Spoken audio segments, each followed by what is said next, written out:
Belanjawan 2026 terbaik di Melaka.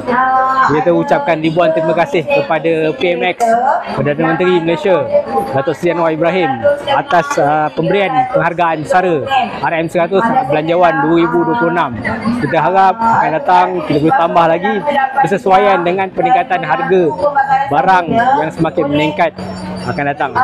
Perdana Menteri telah membentangkan belanjawan bagi menggalakkan sektor pelancongan ini dengan bajet sebanyak 700 juta pada sektor pelancongan. So 500 juta daripadanya adalah untuk tahun melawat Malaysia pada tahun hadapan lah. So memang banyak akan peluang pekerjaan dalam bidang ini, sektor pelancongan. Kepada PMX memperluaskan ke seluruh negara bagi memastikan kanak-kanak male autism mendapat akses pendidikan awal yang inklusif dan mesra keperluan mereka. Alhamdulillah, pemberian penghargaan SARA RM100 ringgit, harap tahun ke tahun akan ada lagi, insyaAllah.